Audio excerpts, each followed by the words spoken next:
Buenos días a todos, gracias por conectarse. Voy a dar un minutito para que se conecten las personas que están, por si acaso tuvieron que llenar alguna información o algo, y comenzamos. Gracias a todos por conectarse. Buenos días. Buenos días, Armando.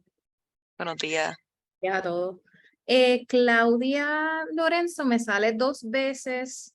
No sé si fue que ella le pasó su link a otra persona, pero si así me pueden decir para hacer el cambio de nombre, se lo agradecería.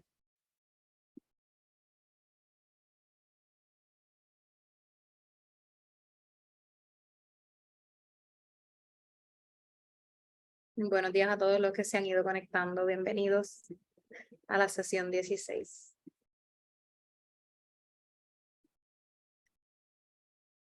Bueno, según mi reloj son las 11:31, así que voy a comenzar. Buenos días. Hello, this is Claudia Lorenzo. Buenos días, Claudia. Deja ver, ya me sale. Ya no me sale 2 veces. Creo que ya se corrigió el. Okay, thank you. Thank you, Claudia. Ok, pues nada, pues nuevamente bienvenidos a todos. Gracias por conectarse nuevamente hoy con nosotros a la sesión 16 de la serie educativa. Puedes pasar el slide. De la serie educativa sobre el tema de la diabetes y la revisión de los estándares de la Asociación Americana de Diabetes y el uso de la telemedicina. Esta serie surge tras una colaboración del Fideicomiso de Salud Pública y la clínica Pro Health Clinical Services. Y puedes pasarlo.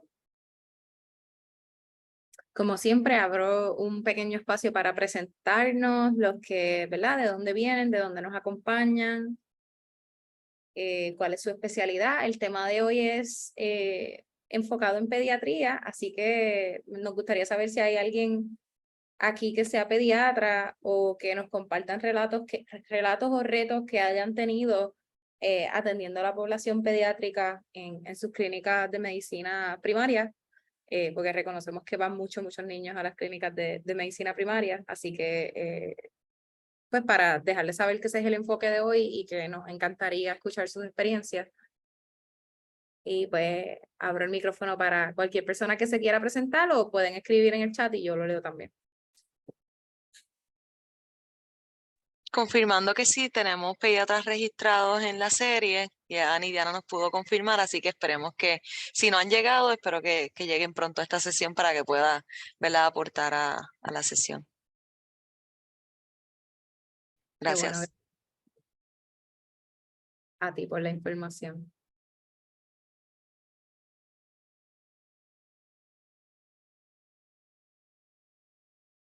No he visto nada en el chat, no sé si alguien va a querer presentarse. Ya sé que nos hemos presentado en muchas sesiones, pero siempre lo pedimos por si hay personas nuevas, porque al menos hasta la sesión anterior estuvieron entrando personas nuevas y pues siempre nos gusta ¿verdad? Presentarse y que se conozcan entre ustedes mismos.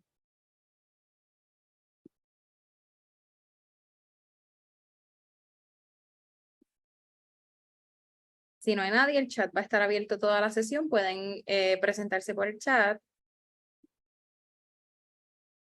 Y si llega alguien nuevo, pues por favor me dejan saber para ¿verdad? Presentarlos al resto del equipo y de los participantes. Como guías generales, pues les exhortamos a encender sus cámaras durante la sesión si así se sienten cómodos. Pueden escribir en el chat en cualquier momento. También pueden abrir el micrófono y participar y levantar la mano utilizando el botón que está en la parte inferior, donde se indica la lista de participantes. Como siempre, ¿verdad? Esto es un conversatorio y se hace para que ustedes aprendan y conozcan sobre temas de especialidad, así que están súper bienvenidos a participar. En el chat, Diana colocó la información para unirse por audio en el caso en que tengan algún problema de conexión a internet. Y sin más, paso el micrófono al doctor Comulada, quien como siempre va a ser nuestro experto, y como siempre también esperamos que disfruten del tema de hoy y de la sesión. Bueno, muy buenos días a todos. Como ya mencionamos, y tengo que corregir que la semana pasada mencioné que la actividad estaba siendo, ¿verdad?, acreditada por 20 horas crédito, son 30 horas crédito, porque es 1.5 horas por sesión. Así que aclarar esto, y dado que es una actividad de educación continuada, pues aquí estamos presentando, ¿verdad?, las posibles relaciones contractuales que tengo o que he mantenido en los últimos años, tanto con instituciones privadas como instituciones públicas y organizaciones ¿verdad?, profesionales u organizaciones relacionadas con la salud. Va a ser importante que, como he mencionado en las actividades anteriores, entiendo que fuera de la participación con el fideicomiso en el desarrollo de esta actividad, pues no tengo ningún otro conflicto de interés, y que básicamente todas las expresiones que voy a estar haciendo durante estas actividades van a ser reflejo, ¿verdad?, de mi aprendizaje o la educación que he tenido a través de los años y la experiencia de la práctica clínica. Y que bajo ningún concepto las expresiones mías van a estar siendo tomadas como expresiones de ninguno de las organizaciones profesionales, instituciones gubernamentales o privadas con las que he tenido o tengo relaciones contractuales. Va a ser importante que todo lo que voy a estar mencionando con respecto al tratamiento de los pacientes, ¿verdad?, con diabetes, en todo momento va a ser según las recomendaciones o aprobaciones de la Administración de Drogas y Alimentos, y cuando esté haciendo uso de ¿verdad?, de un tratamiento o una medicina de manera no aprobada por la Administración de Drogas y Alimentos, así lo estaré manifestándola, y deberá ser porque está establecido en las recomendaciones, ¿verdad?, del estándar, los cuidados estándares de la Asociación Americana de Diabetes 2023.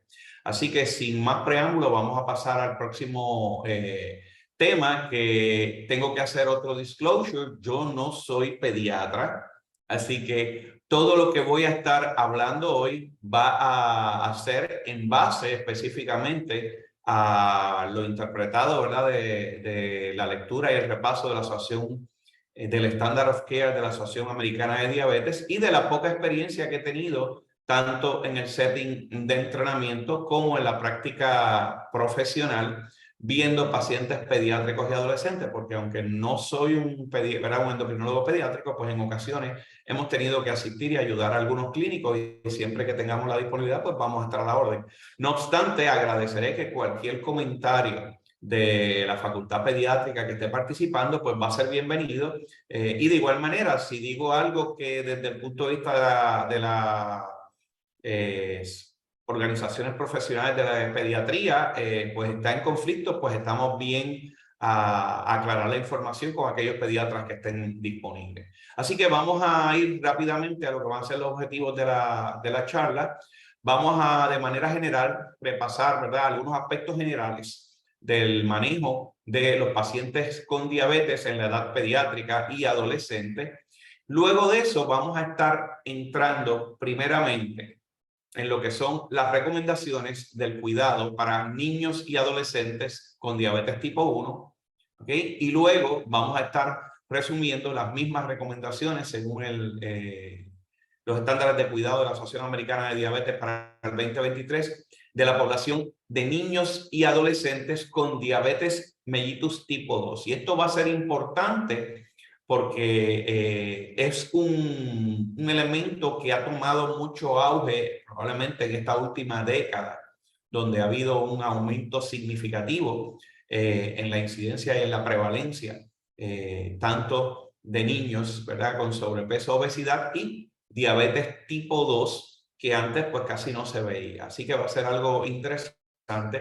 Vamos a estar viendo que la mayoría de las ocasiones vamos a estar estableciendo las diferencias de lo que hemos mencionado en las estrategias, en las conferencias previas con respecto al manejo tanto de el discernimiento en la población, en este caso pediátrica y adolescente, comparado con los adultos, ¿verdad?, con prediabetes y diabetes, y de igual manera que los tratamientos, las complicaciones y cómo tratamos de prevenir, ¿verdad?, el desarrollo de estas complicaciones. Luego de eso vamos a discutir, ¿verdad?, uno de los estudios, ¿verdad?, que hemos logrado recopilar del uso de telemedicina específicamente en población pediátrica con diabetes y sobrepeso u obesidad. Así que comenzamos, por favor.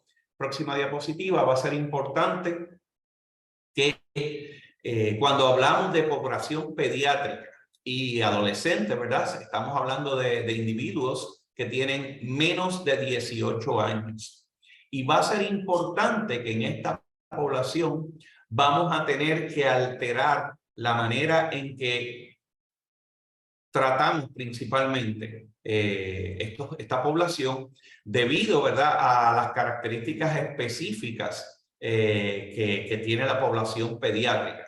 Y va a ser importante que entre ellas, pues, se envuelve, ¿verdad?, todas las consideraciones que esta población pediátrica y adolescente tienen durante su desarrollo hasta cumplir, ¿verdad?, o alcanzar la edad adulta. Así que difiere en muchos casos las expectativas tanto de tratamiento, de aprobación de medicamentos y o de intervención desde el punto de vista de metas de control.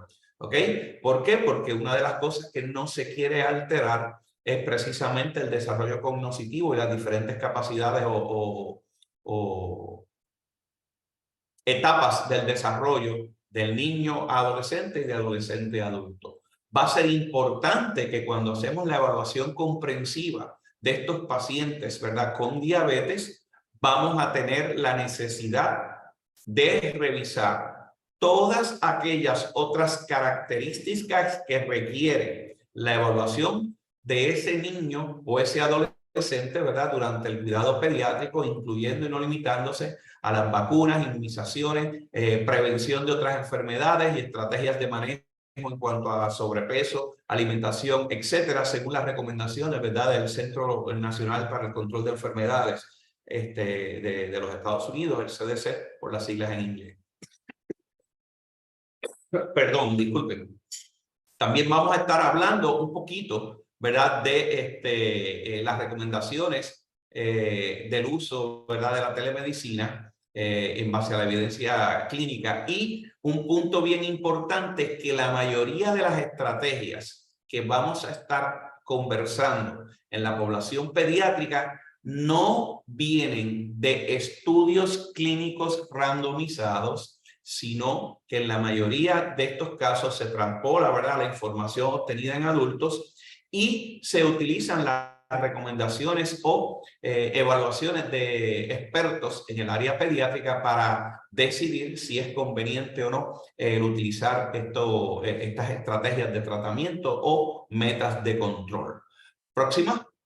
Vamos a empezar entonces con la población de pacientes pediátricos y adolescentes con diabetes tipo 1 y va a ser importante que independientemente, ¿verdad?, de la edad del paciente, siempre que esté en esta población pediátrica, va a ser importante que consideremos el referir estos pacientes y sus cuidadores a programas de automanejo, educación y apoyo para alcanzar los estándares, ¿verdad?, desde el punto de vista del diagnóstico, tratamiento y metas de control. Así que siempre va a ser importante, claro está, en la edad ¿verdad?, de la infancia y edad pediátrica, probablemente quienes van a ser los más importantes en recibir toda esta educación va a ser el cuidador, ¿verdad? Entiéndase en la mayoría de las ocasiones el padre y o la madre, pero según va desarrollándose el niño, ¿verdad?, y o adolescente, debe dársele participación a ellos. De igualmente va a ser importante que tenemos que enfatizar en la importancia de un plan de alimentación balanceado y que sea individualizado a las necesidades de ese niño o ese adolescente, ¿verdad?, dependiendo de su etapa de desarrollo y de las metas de control. Va a ser importante monitorear la ingesta de carbohidratos, básicamente porque si tiene diabetes tipo 1, nosotros vamos a tener que estar tratando de parear la insulina que damos con las comidas con esas porciones de carbohidratos. Y créanme, si en los adultos es difícil lograr un pareamiento entre la insulina y los carbohidratos, en los niños de edad pediátrica y adolescentes, pues no deja de ser un reto, porque obviamente muchas veces ellos no entienden las limitaciones, ¿verdad? Y hay que ir poco a poco reforzando ese proceso de educación. Va a ser importante que tenemos que estar brindando apoyo desde el punto de vista de las múltiples factores de riesgo, no solamente para el control del azúcar o de la diabetes, sino para todos los otros factores cardiovasculares o complicaciones que hemos mencionado durante el transcurso de estas sesiones, así como para monitorear y mantener un peso saludable según el niño, ¿verdad? O el infante, a niño, a adolescente va desarrollándose. Próximo.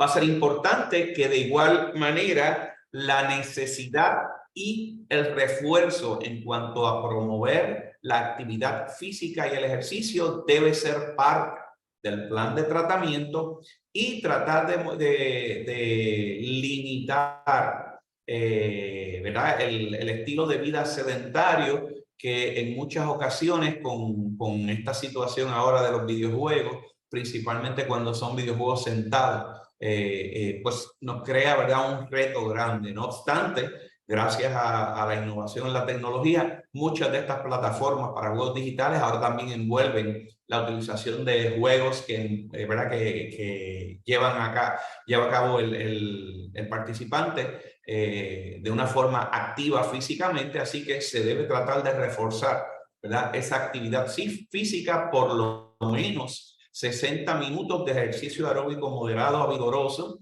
y combinado con ejercicio de fortalecimiento muscular y óseo por lo menos 3 días a la semana.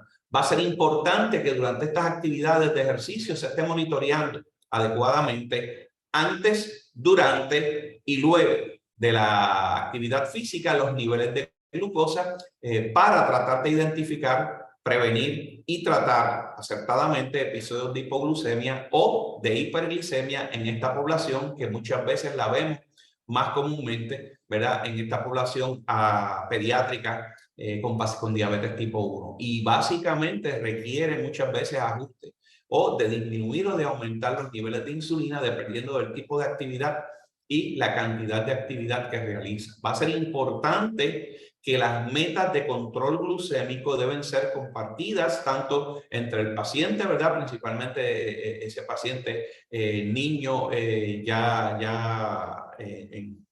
la preadolescencia o en la adolescencia, donde él puede tomar ciertas decisiones, compartir esas metas con los padres para tratar de lograr un balance o acoplamiento entre la actividad física, las insulinas y la alimentación, y que de esa manera podamos tener un control glucémico lo más cercano posible a esas metas. Va a ser bien importante que el tratamiento para hipoglucemia en esta población debe ser enfatizado, debe ser los cuidadores, así como el paciente, adiestrados a utilizarlo y que tengan acceso en todo momento a estas facilidades para poder tratar la hipoglucemia. Próxima. Va a ser importante que de igual manera tenemos que atender durante el desarrollo de ese niño, desde la infancia, preadolescencia, adolescencia, ¿verdad?, hasta la transición a la adultez temprana, todos estos issues psicosociales que se pueden plantear y de lo que hablamos a principio en las primeras conferencias del distrés por diabetes que puede causar a una familia el que tengamos un paciente, ¿verdad?, con edad pediátrica con diabetes, así que hay que estar disponibles para atender esas inquietudes tanto de los cuidadores como del paciente y tener acceso a profesionales de la salud que nos ayuden a lidiar con estas situaciones, de manera de que podamos minimizar, ¿verdad?, el distrés de diabetes y así, en vez de tener un manejo subóptimo, pues mejorar o lograr una mejoría considerable en el control glucémico, así como en la calidad de vida tanto del paciente como de los cuidadores.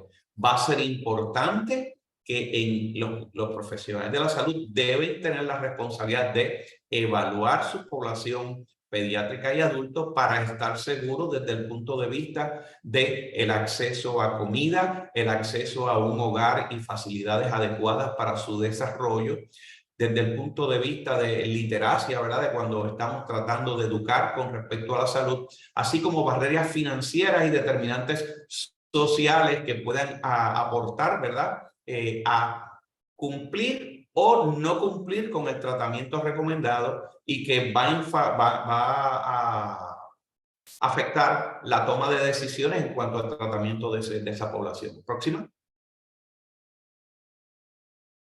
Va a ser importante también recordar que desde el punto de vista de la edad de ese niño, ¿verdad? Principalmente cuando independientemente, ¿verdad? De su control glucémico adecuado o no, va a tener que o va a requerir de unas evaluaciones psicosociales en diferentes etapas de su vida. Y las recomendaciones es que se comience a evaluar en la edad pediátrica entre los 7 a los 8 años y si es necesario que sea referido a un profesional de la salud mental para asistencia, así como cuando llega a la adolescencia, comenzando a los 12 años, y evaluar no solamente, ¿verdad?, los aspectos de control metabólico, sino desde el punto de vista del desarrollo cognitivo de ese paciente y todas sus emociones envueltas en este desarrollo. De igual manera, tan pronto se llega a la pubertad, debe haber unas asesorías sobre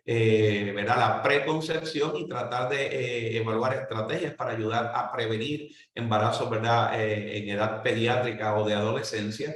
Y de esa manera igual comenzar el screening, ¿verdad? Para todo paciente con diabetes tipo 1, entre las edades de 10 a 12 años deben ser evaluados para desórdenes de alimentación. Es una enfermedad frecuente que coexiste con los pacientes con diabetes tipo 1, principalmente temprano en la adolescencia, ¿ok? Y que se mantiene muchas veces a través de su adolescencia y adultez temprana. Próximo. Desde el punto de vista de monitoreo de glucosa, administración de insulina y metas de control, básicamente lo que vamos a ver a través de los diferentes laminillas van a ser los resúmenes, ¿verdad?, o los aspectos más importantes que se recomiendan en la población pediátrica y cuando haya alguna diferencia sobre lo que es en la población adulta, pues lo vamos a estar enfatizando. Va a recomendarse que toda la población pediátrica con diabetes tipo 1, la frecuencia de automonitoreo debe ser, si estamos usando monitores de glucosa, metros de glucómetro, ¿verdad?, o metros de glucosa, debería ser entre 6 a 10 veces al día, o que estén con un monitoreo continuo de glucosa. Y esto va a ser bien importante para enfatizar tanto los valores de azúcar antes de las comidas, entre las comidas y las meriendas, a la hora de acostarse y durante el transcurso de la noche para evaluar para síntomas de hipoglucemia. De igual manera, va a ser importante evaluar esos valores glucémicos cuando el niño esté realizando actividades ya sea deportivas, actividad física o durante la adolescencia cuando ya esté, ¿verdad?, en etapa de conducir o de guiar, asegurarnos de que esos niveles de azúcar están adecuados y tratar de prevenir episodios de hipoglucemia. Va a ser importante que se recomiende el uso de monitor continuo de glucosa, ¿ok? Y mientras esa población pediátrica ya esté en múltiples inyecciones de insulina o bomba de insulina, lo ideal es que se trate de asesorar tanto a los familiares como al paciente de que participe el paciente en la toma de decisiones y en la evaluación de las necesidades. Va a ser importante que se recomienda o se prefiere el uso en población adulto, pediátrica jóvenes, principalmente en niños y adolescentes, la utilización de las bombas de insulina subcutánea, inclusive aquellas que están aprobadas para utilizarse con monitor continuo de glucosa, porque nos da una mejor oportunidad de mantener a los padres cuidadores al tanto de cómo están fluctuando esos niveles de azúcar, y con la nueva tecnología que disminuye o apaga la administración de insulina cuando los azúcares vienen bajando muy rápido, pues nos ayuda hasta cierto punto a prevenir episodios de hipoglucemia. De igual forma, si no tenemos acceso o no tenemos, ¿verdad?, recursos para una bomba de insulina subcutánea, pues evaluar las opciones, ya sea con los inyectores en sistema de pluma y si no, pues la verdad, las inyecciones tradicionales con jeringuillas. Todas estas cosas deben ser evaluadas con los cuidadores del paciente y validar y respetar hasta cierto punto las preferencias, ¿verdad?, de ese paciente. Próxima.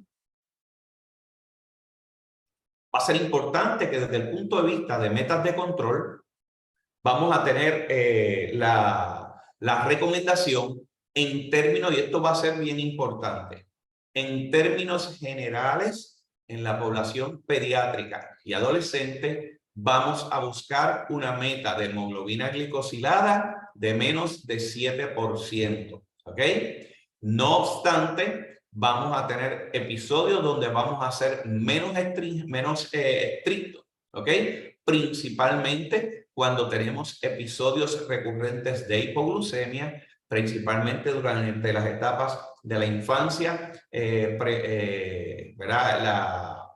Las etapas entre 2 a 8 o 10 años, ¿verdad? Antes de la preadolescencia, así como en la adolescencia. ¿Por qué? Porque las hipoglucemias en esta población afectan el desarrollo cognitivo, así que en muchas ocasiones vamos a ser menos estrictos, principalmente si tenemos problemas, ya sea o de hipoglucemias severas, hipoglucemias recurrentes, inadvertencia de la hipoglucemia o que haya incapacidad de tener monitor continuo de glucosa para evaluar, ¿verdad?, el control de este paciente. Así que todavía aún se puede ser mucho menos estricto. Fíjense que hasta una glicosilada, en vez de menos de 7, menos de 7.5 o hasta menos de 8, dependiendo también de la expectativa de vida y de cualquier otra condición que limite, ¿verdad?, la expectativa de vida de esa población pediátrica. De igual forma, si tenemos un paciente que puede alcanzar un control glicémico más estricto, entiéndase, una hemoglobina glicosilada de menos de 6.5 sin aumentar el riesgo significativo de hipoglucemia, pues también debemos considerar esas estrategias. Y va a ser importante que con el advenimiento, ¿verdad?, de los monitores continuos de glucosa, que pueden durar hasta 14 días, vamos a tratar de mantener ese tiempo en rango, y esa es la versatilidad de esta herramienta, que nos ayuda a tener unos niveles de azúcar persistentemente en un control adecuado, y la meta debería ser que el rango se mantenga entre 70 a 180, preferiblemente más del 70% del tiempo, que tengamos mínimos episodios de hipoglucemia y mínimos episodios de hiperglucemia. Esto va a ser según las recomendaciones que hablamos desde el punto de vista del monitoreo, idealmente menos de 4% de episodios de hipoglucemia, ¿ok? Y menos de 26% de episodios de hiperglucemia combinada. Próxima. Va a ser importante que en toda población pediátrica que tenga diabetes tipo 1, y como mencionamos, siendo una enfermedad autoinmune, tenemos que considerar la posibilidad de otras enfermedades autoinmunes, y ante la presencia de síntomas para estos pacientes, pues se debe enfatizar aún más en monitorear. No obstante, para enfermedades del tiroides se debe reevaluar por lo menos la prueba de anticuerpos de tiroides, ¿verdad?, temprano después del diagnóstico de tipo 1, para validar si también tiene los anticuerpos positivos, aunque su perfil de tiroides esté trabajando bien, y que luego de eso se debe monitorear, ¿verdad?, y se sugiere evaluar esos niveles de anticuerpos según sea necesario, así como en el examen físico las características que podrían sugerir trastorno de tiroides o engrandecimiento del tiroides, ¿verdad?, o problemas de desarrollo, de crecimiento en ese paciente. De igual manera, cualquier variabilidad glicémica que se esté alterando y que no sea explicada por ninguna, ¿verdad?, problemas ya sea con la insulina, con la alimentación, pues debería considerarse evaluaciones de tiroides. Va a ser importante que en aquellos pacientes, ¿verdad?, con diabetes tipo 1, se va a recomendar el monitoreo para enfermedad celíaca, haciendo las pruebas, ¿verdad?, de anticuerpos indicada y repetirla, ¿verdad? Dentro de 2 años del diagnóstico de diabetes y después de 5 años del diagnóstico de diabetes, y de ahí la frecuencia va a depender de si hay síntomas o familiares de primer grado ¿verdad? Con ese paciente que tengan enfermedad celíaca. Va a ser importante que estos pacientes que se confirma el diagnóstico deben ser orientados no solamente en el manejo de los carbohidratos y el plan de alimentación enfocado en su plan de diabetes, sino también en la prevención de una dieta libre de gluten, ¿verdad? Y de las complicaciones que puede estar asociada tanto para el manejo de diabetes como la enfermedad celíaca. Próxima. Va a ser importante que de igual manera vamos a estar enfocando y evaluando para factores cardiovasculares y disminución de factores de riesgo. Aquí obviamente en la edad pediátrica, y esto es algo con lo que pues, yo no estoy muy familiarizado porque no utilizo, ¿verdad?, las percentilas desde el punto de vista del desarrollo para evaluar las enfermedades, pero estoy claro de que todos aquellos que utilizan ¿verdad? O tratan la población pediátrica, si están familiarizados con ellos, va a ser importante que se debe evaluar, ¿verdad?, en aquellos pacientes que tengan por encima del 90% de la percentila, principalmente en adolescentes mayores de 13 años, la presión arterial se va a considerar por encima de eso cuando está en mayor de 120/80 en 3 ocasiones diferentes o medida por un monitoreo ambulatorio de presión arterial. Y estas estrategias son altamente recomendadas de evaluarlo de esa forma para diagnosticar apropiadamente la hipertensión. Se va a dar tratamiento a estos pacientes cuando persistentemente, ¿verdad?, están entre el 90 al 95% de la percentila, si son mayores de 13 años y tienen unas presiones sistólicas entre 120 a 129 o aunque tengan, ¿verdad?, menos de 80 diastólicas, va a ser importante que las primeras opciones de tratamiento van a ser las mismas que damos desde el punto de vista de la población adulta, con modificación de estilos de vida que deben incluir evaluación médico-nutricional, aumento en la actividad física, bien importante, lograr un peso saludable y mantener unas horas de sueño adecuada y un patrón de sueño adecuado. Si fuese necesario, se va a recomendar la utilización de inhibidores de convertasa de angiotensina, que son los medicamentos que más se han utilizado, ¿verdad?, en la población pediátrica con hipertensión, desde el punto de vista de pacientes con diabetes, y se podrían utilizar bloqueadores de receptores de angiotensina. Sin embargo, va a ser importante que vamos a tratar de llevar esa presión a una presión de menos de 130/80 y que durante la edad, ¿verdad?, una vez lleguen a la adolescencia y esa población pediátrica esté en etapa reproductiva, debe ser orientado y debe evitarse la utilización de estos medicamentos, ¿verdad?, para evitar, ¿verdad?, teratogénesis si hubiese el caso de un embarazo, ¿verdad?, en esta población. Las metas de la presión, como mencioné anteriormente, van a ser tratar de llevar una presión arterial de menos de 130/80 milímetros de mercurio. Próxima. Va a ser importante que desde el punto de vista de lípidos se recomienda que pronto, ¿verdad?, después del diagnóstico de diabetes tipo 1 y preferiblemente cuando el nivel de azúcar haya mejorado, ¿ok?, se debe evaluar idealmente los niveles de colesterol, ¿verdad?, después de los 2 años. Debe haber una evaluación. Esa evaluación inicial tiene un nivel de colesterol malo de menos de 100 miligramos por decilitro. Se debe reevaluar entre los 9 y los 11 años. ¿Okay? Y va a ser importante que en esta población pediátrica, o sea, no vamos a estar evaluándolo anualmente ni 2 o 3 veces al año. Después de los 2 años, y si está menos de 100 miligramos por decilitro el colesterol de baja densidad, entre los 9 y los 11 años. Y que se puede evaluar un perfil de lípido que no sea en ayunas, y si es necesario, entonces se repite, ¿verdad?, el perfil de lípidos en ayunas. Va a ser importante que si los valores de LDL están dentro de un riesgo aceptado de menos de 100, es razonable repetir los valores de perfil de lípidos cada 3 años en la población, ¿verdad?, pediátrica y adolescente.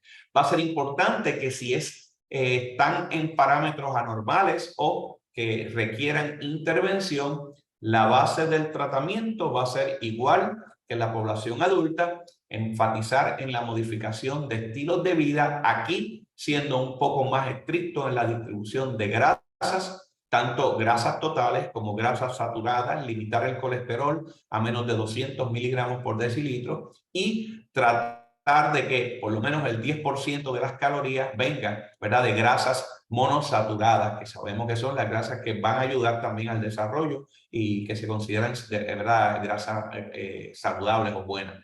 ¿Okay? Va a ser importante que después de los 10 años, si fuera necesario utilizar estatinas, pues se podría considerar si el LDL está persistentemente por encima de 160 miligramos por decilitro, ¿verdad? O si tiene un perfil de un LDL, colesterol de baja densidad, mayor de 130 con al menos un factor de riesgo adicional para enfermedad cardiovascular.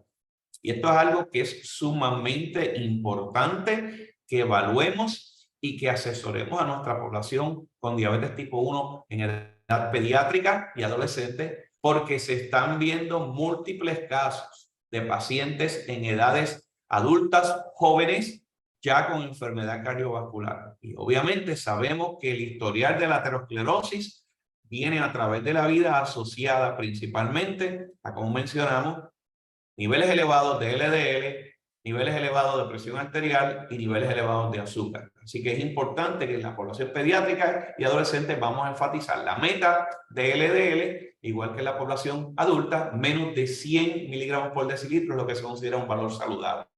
Próximo.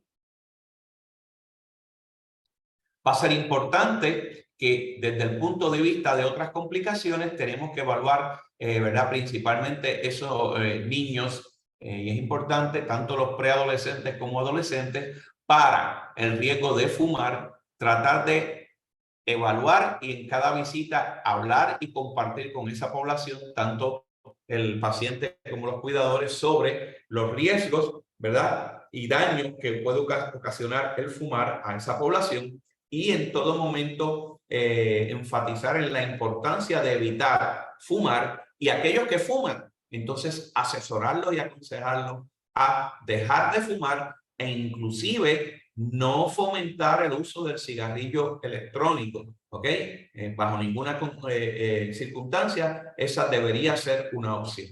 Entramos entonces a lo que son las complicaciones microvasculares y vamos a hablar de que en la población pediátrica se debe hacer una evaluación inicial de microalbúmina a creatinina, ¿ok? Específicamente al cumplir los 10 años de edad, ¿ok? O después de 5 años de que el paciente haya tenido, ¿verdad?, su diabetes tipo 1. De igual manera, va a ser importante que si se documenta la evidencia de albuminuria, de leve, perdón, de moderada o severa, ese paciente debe comenzarse, ¿verdad? Esta prueba debería ser validada y confirmada en al menos 2 de 3 muestras de prueba de depuración de albúmina a creatinina. Por lo menos en 6 meses se deben realizar 3 pruebas y si por lo menos 2 de ellas dan un valor positivo de más de 30 miligramos por gramo de creatinina, se considera entonces, ¿verdad?, el que el paciente está teniendo proteinuria, y va a ser importante que en aquellas edades donde están en riesgo, ¿verdad?, de quedar embarazadas esas mujeres principalmente o esas niñas, ¿verdad?, en la adolescencia, pues se debe evitar el uso de estos medicamentos inhibidores de convertasa de angiotensina y receptores de bloqueadores de receptores de angiotensina. Próxima.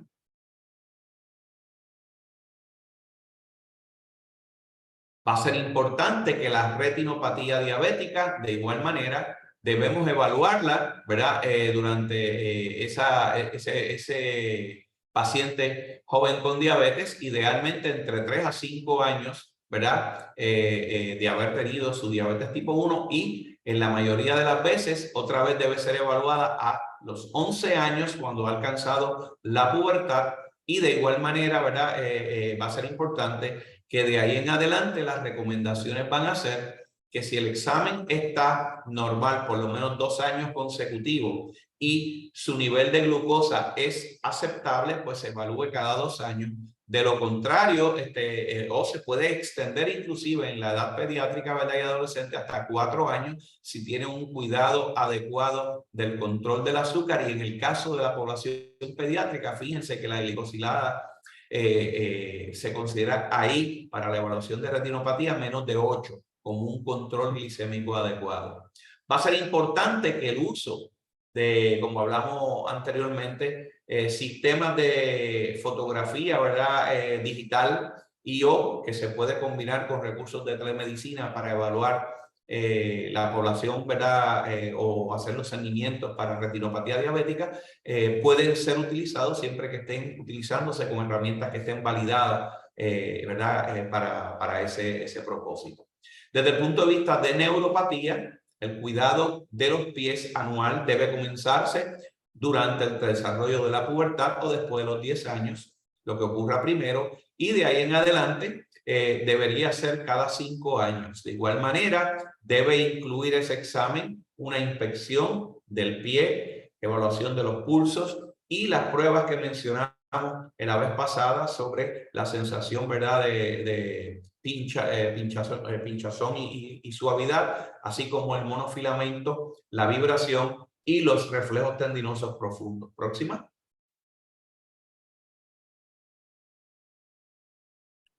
Aquí estamos resumiendo todas las recomendaciones de discernimiento y tratamiento de las complicaciones relacionadas a la diabetes. ¿Cuáles son? En esa tablita tienen ahí lo que son las enfermedades autoinmunes, la hipertensión, la dislipidemia, nefropatía, retinopatía y neuropatía, y cuáles son los métodos de discernimiento que se recomiendan, cuándo comenzar, cuándo se le va a dar follow-up, cuáles van a ser las metas de control y cuáles deberían ser los tratamientos si fueran necesarios. Así que van a tener esa tablita, ¿verdad? Disponible para que la puedan poner cerca de sus áreas de evaluación para ayudar en el manejo de estos pacientes con diabetes tipo 1. Pasamos entonces a los pacientes con diabetes tipo 2. Va a ser importante que en los pacientes con diabetes tipo 2 vamos a utilizar igual, ¿verdad? La evaluación tanto de sobrepeso y obesidad en base a las percentilas, como muy bien dice ahí, sobrepeso cuando está por encima de igual o por encima de la percentila 85, obesidad cuando está igual o por encima de la percentila 95, y debemos comenzar el discernimiento, ¿verdad? Para prediabetes y o diabetes cuando estos niños alcanzan la edad de 10 años y están, ¿verdad? Con sobrepeso u obesidad. ¿Ok? Va a ser importante que este discernimiento se debe repetir a intervalos de 3 años, ¿verdad? Principalmente acompañado de un monitoreo continuo y de una evaluación de ese índice de masa corporal, donde deberíamos estar trabajando para reducir, ¿verdad? O mantener un índice de masa corporal, si es posible, por debajo de la percentila 85 o llevarlos a esa meta. El diagnóstico de diabetes se va a establecer de la misma manera utilizando las azúcares de glucosa en ayuna, la tolerancia de glucosa de 2 horas o la hemoglobina glicosilada, y puede ser utilizada para el diagnóstico de niños y o adolescentes con los mismos valores que mencionamos para la población adulta. Va a ser importante que en esa población con sobrepeso y obesidad que se haya diagnosticado con diabetes tipo 2, va a ser extremadamente importante que se le envíe un panel de autoanticuerpos pancreáticos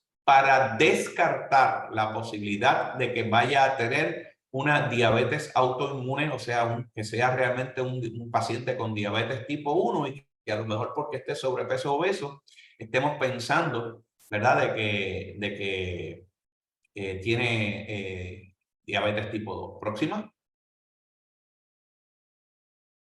Va a ser importante que la modificación de estilos de vida sigue siendo una clave, ¿verdad? Y la base del tratamiento en toda la población con pacientes con diabetes tipo 2, incluyendo la población pediátrica y adolescente, ¿verdad? Y obviamente debe ser una evaluación y una recomendación individualizada y que satisfaga, ¿verdad?, las necesidades de acuerdo a todos los factores, igual que hablamos en adultos: acceso a comida, preferencias personales, determinantes sociales, recursos financieros. Todas esas cosas deben ser evaluadas. Vamos a tratar de promover la disminución de entre un 7 a un 10% del peso en exceso.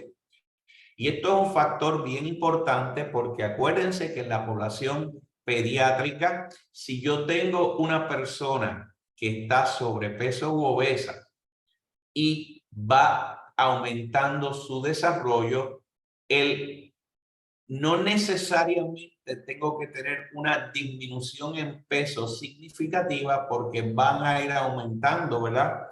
O va a ir cambiando la percentila en cuanto al peso del paciente según va aumentando en edad. Así que sí, la meta debe ser tratar de alcanzar entre un 7 a un 10% del exceso de peso que tenga ese paciente pediátrico o adolescente según las tablas de percentila. Va a ser importante, se debe trabajar el manejo de peso, ¿verdad? De una manera interdisciplinaria, donde haya modificación tanto del plan médico-nutricional como actividad física, de acuerdo, ¿verdad?, a los modelos establecidos de cuidado crónico que hablamos anteriormente en la población adulta. Va a ser importante que se recomienda la actividad física igual, 60 minutos de actividad moderada, vigorosa, aeróbica, así como de actividad moderada a vigorosa para fortaleza muscular y ósea, por lo menos 3 veces a la semana, y tratar de promover o limitar las actividades sedentarias en esta población pediátrica con diabetes tipo 2. Recordar lo mismo que hablamos de los juegos de video, tratar de promover, si esa es una de las cosas que utilizan, porque sean juegos interactivos que utilicen, ¿verdad?, su cuerpo y que se vea como actividad física aumentada. Va a ser importante que desde el punto de vista de la alimentación tenemos que estar conscientes de las necesidades de ese niño, ¿verdad?, o adolescente, niño, niña o adolescente, ¿verdad?, en su desarrollo, para satisfacer las necesidades calóricas de los macronutrientes, así como de los micronutrientes, y de evitar principalmente, ¿verdad?, esas bebidas azucaradas que constantemente tenemos, ¿verdad?, disponibles en estos momentos a través de nuestra vida. Próxima. Va a ser importante que las metas de control deben ser individualizadas y que van a ser tomadas en consideración para la decisión de tratamiento farmacológico del paciente. Aún en los pacientes con diabetes tipo 2 en edad pediátrica y de adolescentes se recomienda el uso de monitoreo continuo de glucosa o de monitoreo intermitente, ¿verdad?, escaneado, que son los diferentes estrategias de monitores continuos de glucosa que tenemos, y el manejo en todos aquellos pacientes con diabetes tipo 2 que estén en múltiples inyecciones de insulina o que estén en bomba de insulina y que sean capaces de utilizar la combinación de estos aparatos, ¿verdad?, ya sea por ellos mismos o el cuidador de ese paciente que pueda manejar estos dispositivos adecuadamente. Y que obviamente la selección de estos dispositivos va a depender de las circunstancias familiares, los deseos y o las necesidades. Vamos a estar evaluando el control glucémico cada 3 meses. Se considera igual en pacientes con diabetes tipo 2, pediátricos y adolescentes, una glicosilada meta de menos de 7. Se puede considerar menos de 6.5 si es apropiado y se puede alcanzar sin efectos de hipoglucemia, ¿ok? Y obviamente podemos ser menos estrictos, principalmente si tenemos un riesgo aumentado de hipoglucemia o tenemos ya episodios de hipoglucemia severa que ha tenido ese niño, ¿verdad?, o paciente en edad pediátrica, pues entonces podemos ser menos estrictos y una glicosilada de hasta 7.5 puede ser permitida.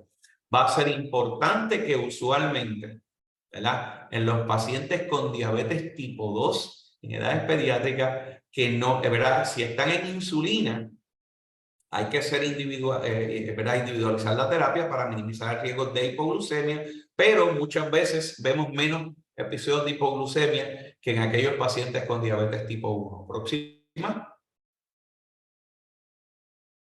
Va a ser importante que se va a iniciar terapia farmacológica, ¿verdad?, cuando no hemos logrado alcanzar un control adecuado de ese paciente, ¿verdad?, con las estrategias de cambios de estilos de vida, y que en la mayoría de las ocasiones vamos a iniciar tratamiento cuando esa glicosilada está por encima, ¿verdad?, de 8.5. La terapia de inicio, si la función renal es normal, va a ser metformin como medicamento de elección. Va a ser importante que aquellos pacientes que estén persistiendo con una hemoglobina glicosilada de más de 8.5, episodios de azúcar de 250 miligramos por decilitro o más y síntomas típicos de descontrol del azúcar, en adición al metformin se debe utilizar insulina, ¿ok?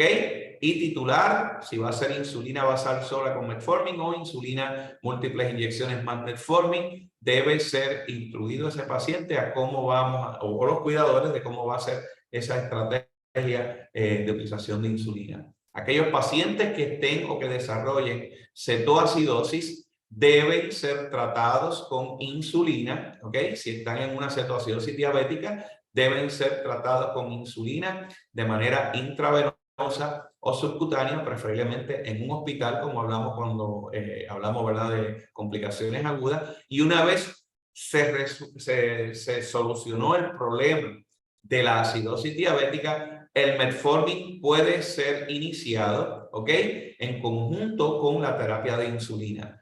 Va a ser importante que si tenemos diabetes tipo, si un paciente que estamos sospechando que tiene diabetes tipo 2 desarrolla cetoacidosis diabética y no tenemos el panel de autoanticuerpos pancreáticos para descartar diabetes tipo 1, yo debo asumir que ese paciente tiene diabetes tipo 1 y debo tratarlo en insulina. Una vez confirmo que los anticuerpos están negativos y que es precisamente un paciente con diabetes tipo 2, entonces la metformina pudiese ser incluida en esa terapia. Próxima. Va a ser importante que en niveles de hiperglicemia severa, como más de 600 miligramos por decilitro, se debe considerar el desarrollo de un síndrome no ketótico hiperosmolar hiperglicémico y debe ser tratado apropiado si es necesario utilizarse, ¿verdad?, en el hospital, perdón, para manejarse en el hospital, de igual manera con hidratación agresiva e insulina acorde a las necesidades. Va a ser importante que si en adición a la metformina con o sin insulina tenemos que el descontrol no es adecuado, en aquellos adolescentes, ¿verdad?, o preadolescentes que tengan 10 años o más, se puede considerar el uso de receptores de agonistas de GLP-1, ¿verdad?, siempre y cuando no haya evidencia de historial familiar de cáncer medular de tiroides, ¿ok?, o de síndromes de neoplasia endocrina múltiple tipo 2, ¿verdad?, que son los que están asociados con cáncer medular de tiroides. Va a ser importante que el uso de la combinación de metformin, agonistas de receptores de GLP-1 e insulina basal, ¿verdad?, si el paciente no llega a las metas, debe ser progresado el añadir insulina prandial o lo que llamaríamos entonces las múltiples inyecciones de insulina o considerar terapia con bomba de insulina. Va a ser importante que una vez iniciada la insulina, si el paciente puede continuar en su metformin, ¿ok?, y que la insulina puede ser ajustada y si es posible buscar reducir la dosis ¿verdad?, en el próximo día utilizando metformin a unos 10 a 30% en algunos días. Así que eso va a ser importante que en esos pacientes con diabetes tipo 2 que están utilizando múltiples inyecciones de insulina, cuando utilizamos el metformin, una de las ventajas es que reducimos la cantidad de insulina. Va a ser importante importante que ninguno de los medicamentos, ¿verdad? Utilizados en población pediátrica, excepto lo que mencioné anteriormente de los GLP-1, aquellos que tienen la indicación, están aprobados por la Administración de Drogas y Alimentos para utilizarse en población pediátrica. ¿Ok? Próxima. Aquí vemos el algoritmo de tratamiento en los pacientes con diabetes, ¿verdad? Tipo 2 en la población pediátrica, donde si tengo una glicosilada de menos de 8.5, ¿verdad? Que se mantiene menos de 8.5, pero más de 7, y no tiene evidencia de acidosis o cetona, debe iniciarse el metformin, ¿verdad? En adición a la modificación de estilos de vida. Y bien importante, como vemos ahí, haciendo la prueba de los anticuerpos pancreáticos. Si está negativo, se continúa el metformin, se añade la insulina basal según sea requerido, y si no está en meta, se puede considerar el agonista de receptor de GLP-1. Si los anticuerpos salen positivos, va a ser importante que ese paciente se tiene que descontinuar el metformin y se va a comenzar en múltiples inyecciones de insulina o terapia de bomba. Lo mismo vemos cómo va a ser la utilización del metformin cuando no hay acidosis ni hay cetosis y la glicosilada está más de 8.5, ¿verdad? Que sí vamos a iniciarlo con metformin más la insulina basal. Y una vez tenemos negativos los anticuerpos, se puede considerar titular más esa insulina o añadir los receptores de GLP-1. Si los anticuerpos salen positivos, entramos al mismo proceso, se descontinúa el metformin y se comienza en insulina. En aquellos pacientes que están en acidosis o hiperosmolar, definitivamente se tienen que tratar, que fue lo que mencioné anteriormente, como un paciente con diabetes tipo 1, y una vez resuelto, hasta que no llega ¿verdad? El panel de anticuerpos, no se debe considerar metformin como una estrategia de tratamiento en esa población. Próxima. Entrando entonces ahora en otras opciones de tratamiento, sabemos que en la cirugía metabólica que está apropiada, ¿verdad? Para población adultos con sobrepeso y obesidad y factores de riesgo, pues en la población pediátrica puede ser una consideración si tenemos persistentemente un índice de masa corporal por encima de 35 kilogramos por metro cuadrado, ¿ok? Con elevación de hemoglobina glicosilada y múltiples otras comorbilidades. Esto en adición a estilos de vida y terapia farmacológica. Va a ser importante que debe ser en un centro especializado donde haya un equipo interdisciplinario o multidisciplinario que incluya un cirujano con experiencia, endocrinólogo, nutricionista, dietista, profesionales de la salud conductual, etc. Próxima.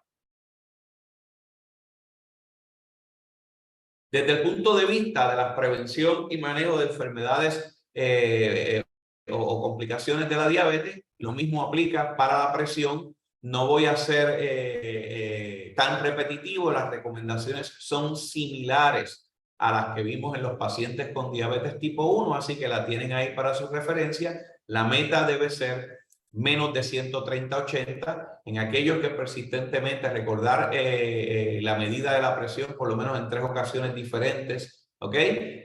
O utilizando un monitoreo de presión ambulatorio. Va a ser importante también recordar que la utilización de los inhibidores de convertasa de angiotensina y receptores de agonista de angiotensina y bloqueadores de receptores de angiotensina están contraindicados en edad reproductiva, y que la meta de la presión arterial en aquellos que estén siendo tratados menos de 130/80. Próxima. Va a ser importante que en aquellos pacientes que se confirme el diagnóstico de nefropatía, vamos a restringir las proteínas a 0.8 gramos por kilogramo por día, ¿ok? Y que la manera de realizar la prueba para el diagnóstico de nefropatía es la misma que mencionamos. En 3 meses, 2 de las 3 muestras que tengan un nivel de albuminuria de mayor de 30 miligramos por gramo de creatinina. Va a ser importante que la filtración glomerular debe ser evaluada anualmente y que obviamente dependiendo de la necesidad vamos a utilizar los medicamentos inhibidores de convertasa de angiotensina o bloqueadores de receptores de angiotensina según sea necesario, evitándolo en población que tenga la capacidad de quedar embarazada. Va a ser importante que se recomienda, ¿verdad?, que ese paciente sea monitoreado anualmente y si es necesario, no hay una etiología clara, hay un empeoramiento de la albuminuria o está habiendo una disminución en la filtración glomerular estimada, ese paciente debe ser referido a un nefrólogo para evaluación y seguimiento. Próxima. Desde el punto de vista de la neuropatía, va a ser importante que vamos a utilizar en el momento del diagnóstico, ¿ok? Y anualmente, y va a ser la misma evaluación que mencionamos en la población con diabetes tipo 1, que va a ser la evaluación completa de los pies, el tacto fino, el tacto al monofilamento de 10 gramos, la vibración utilizando el diapasón de 128 Hz, así como los reflejos tendinosos profundos. Y debemos enfatizar en aquellos pacientes que ya tengan evidencia de neuropatía la importancia de alcanzar las metas de control glucémico en esta edad, ¿verdad?, pediátrica para disminuir el riesgo de progresión de la neuropatía.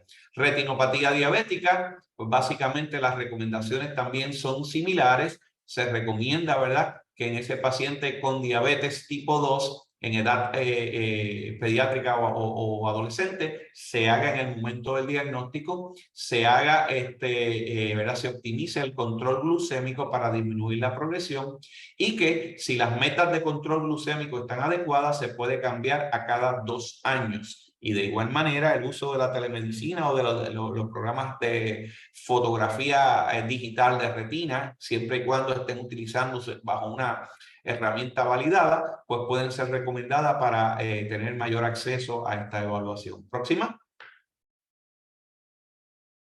Va a ser importante que en otros factores de riesgo que estos pacientes con diabetes tipo 2 en la edad pediátrica y adolescente necesitan, de igual manera, si tengo un paciente que estamos sospechando, ¿verdad?, con sobrepeso u obeso, se debe evaluar las enzimas hepáticas y acorde a lo que habíamos mencionado en la enfermedad, el non-alcohólica steatohepatitis, pues ser referido, ¿verdad?, utilizar la guía para hacer el FibroScan si fuera necesario y referirle a gastroenterología si hay una elevación persistente de las transaminasas. Va a ser importante evaluar para apnea obstructiva del sueño, ¿ok?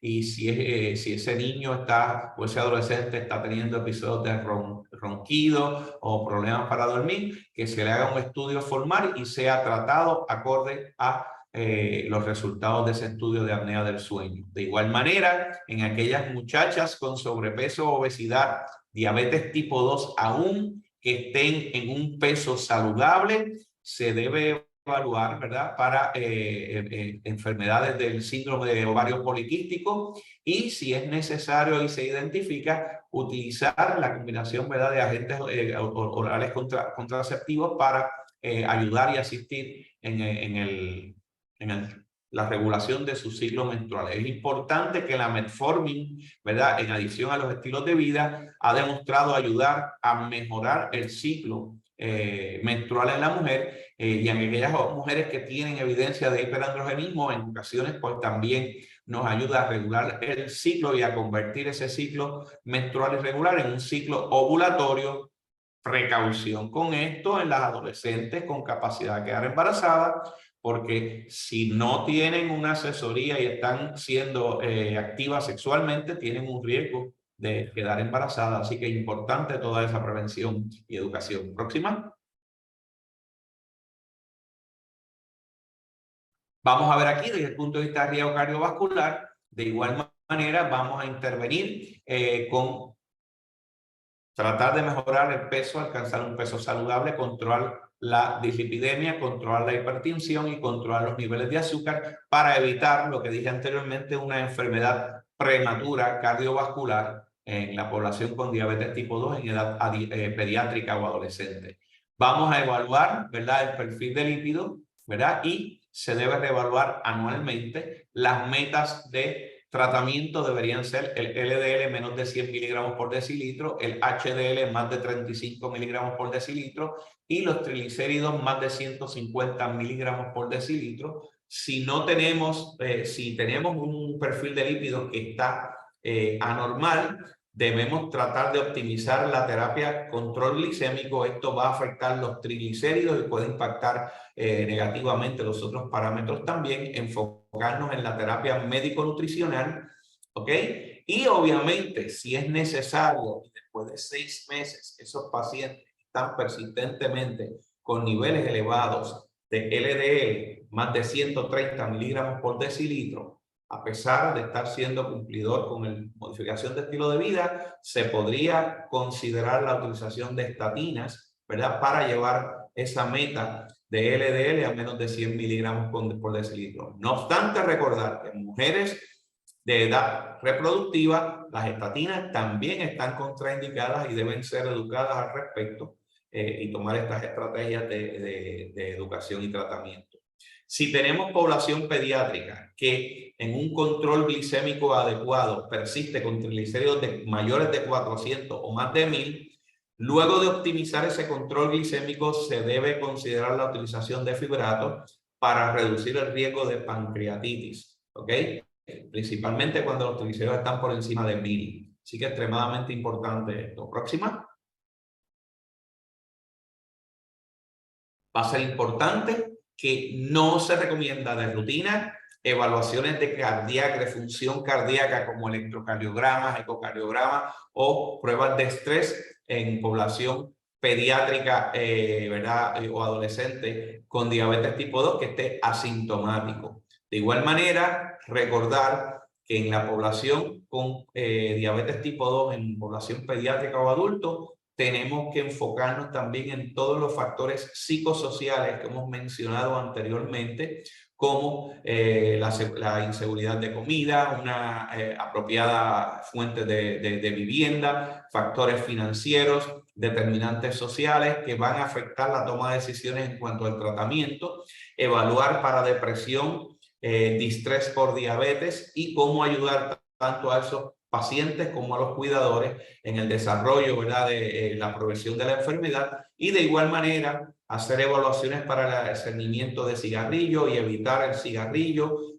tanto regular como el cigarrillo electrónico y reforzar y educar respecto al uso de alcohol y sustancias controladas. Eso va a ser bien importante que lo intervengamos. Próxima.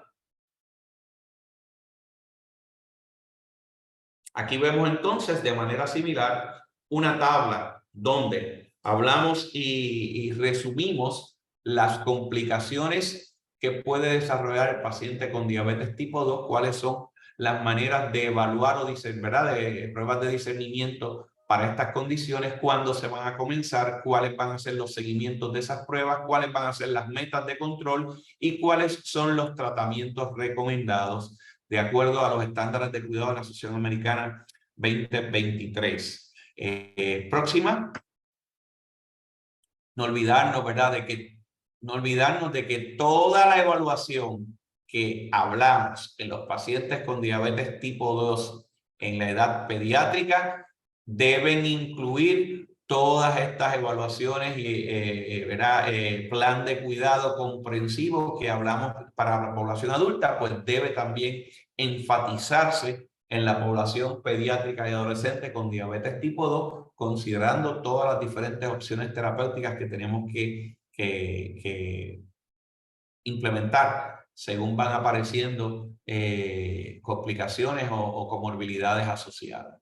Desde el punto de vista de telemedicina, es interesante que próxima, vamos a ver aquí que se hizo durante la pandemia de COVID, ¿verdad? Pues muchos de las visitas a sus cuidadores, a sus médicos primarios, pediatras, no estaba siendo apropiada, así que se hizo una evaluación, ¿verdad? A través de la gente, ¿verdad? Esto fue mayormente Italia, y se concluyó que el utilizar evaluación, ¿verdad? De accesos remotos a la población pediátrica con sobrepeso, obesidad y diabetes facilitó, ¿verdad?, la interrupción de servicio durante el periodo de la pandemia, lo cual mejoró hasta cierto punto cumplimiento, ¿verdad?, de visitas principalmente y de cumplimiento de tratamiento. Utilizaron, ¿verdad?, métodos de evaluación multidisciplinaria donde no solamente entonces estaba envuelto el pediatra o médico primario, sino que el equipo de cuidado o de ayuda para el automanejo de la diabetes y apoyo, pues también hizo sus evaluaciones interdisciplinarias, mejorando hasta cierto punto, ¿verdad?, la complacencia de las visitas médicas del paciente.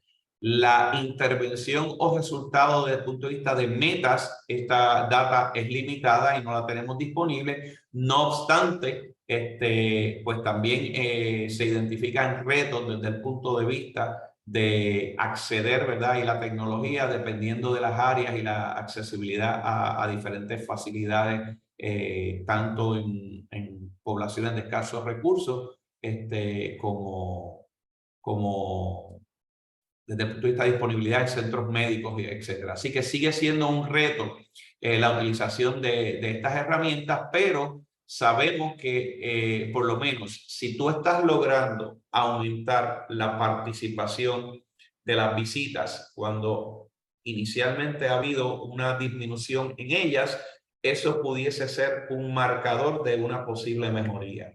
Así que todavía en esto estamos en etapa, como decimos, en pañales, pero sabemos que hay muchas esperanzas de que pueda aliviar desde el punto de vista de la disparidad de servicios médicos a distancia cuando no hay los recursos o las facilidades, ya sea por limitaciones financieras o por limitación de profesionales de la salud. Próxima.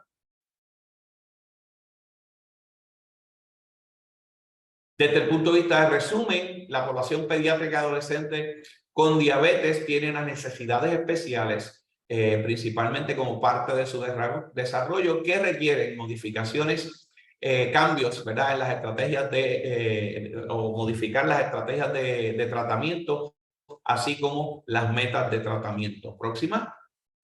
Va a ser importante que todo paciente pediátrico, ¿verdad?, con diabetes debe ser adecuadamente para clarificar su tipo de diabetes, entiéndase, realizar el panel de anticuerpos del páncreas para descartar tipo 1 en aquella población, ¿verdad?, que pudiese ser tipo 2 y que tengamos alta sospecha. Próxima.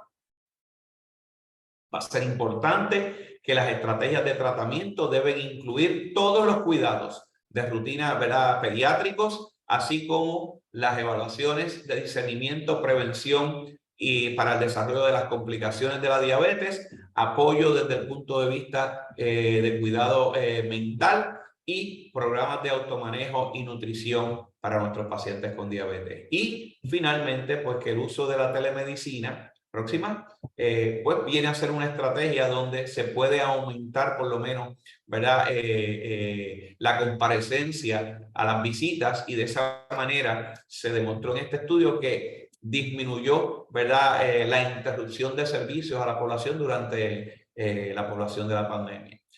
Así que eso es todo lo que tenemos desde el punto de vista de población pediátrica y adolescente. Si alguien tiene alguna duda, comentario, abrimos la sesión a preguntas. Muchas gracias, doctor Comolada, por la didáctica del día de hoy. Vamos a abrir la sesión de preguntas ahora, o de cualquier comentario o aportación que los participantes tengan que hacer. Y para aumentar ¿verdad?, la cantidad de respuestas en el poll de la Escuela de Medicina de Ponce, que sabemos que es el que tienen que completar para poder recibir los créditos de educación continua, se supone que les esté saliendo ya en pantalla. Y va a estar proyectado hasta que culmine la sesión, luego del caso clínico, así que por favor para que lo completen, ya que sabemos que esto es requisito para que puedan obtener los créditos de educación continua. Y entonces abro el micrófono para preguntas, o si las pueden escribir en el chat y yo las leo, agradeceríamos su participación.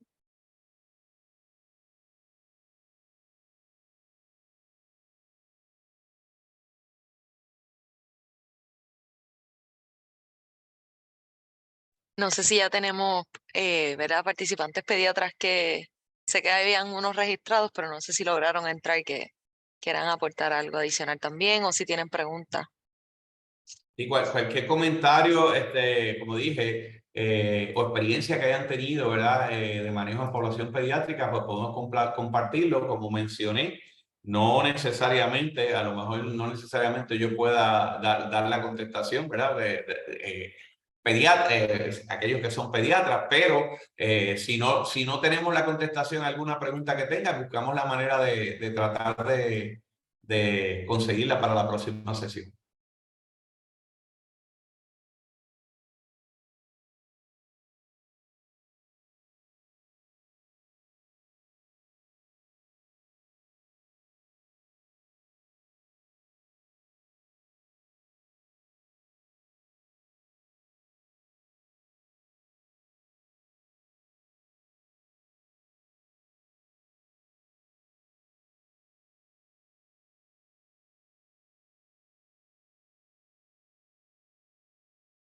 Si no, pues entonces nos vemos, si Dios lo permite, el martes que viene. Creo que al momento no hay más preguntas ni dudas, pero si surgiera alguna, nosotros se la anotamos para que pueda llegar a su otra actividad. Mariel y Kimberly dijeron que excelente conferencia. Gracias a todos por el tiempo y nos vemos el martes. Si Dios lo permite. Buenas tardes. Para los participantes, la encuesta de satisfacción se supone que ya les salga en pantalla, al igual que el poll de los créditos de educación continua que Nidiana había puesto hace rato. Eso, el de Ponce va a ser enviado, o sea, el de los créditos de educación continua va a ser enviado por correo electrónico también. Recuerden la importancia de completarlos para que luego puedan reclamar los créditos correspondientes. Veo que Kimberly puso, recuerde el poll anterior. Doctora Ramos, disculpa, Kenia. Se lo envié por correo electrónico en el día de ayer y también se lo compartí directamente en el chat ahora hace unos minutos. Verifique a ver si puede accesar. Si no puede, me deja saber.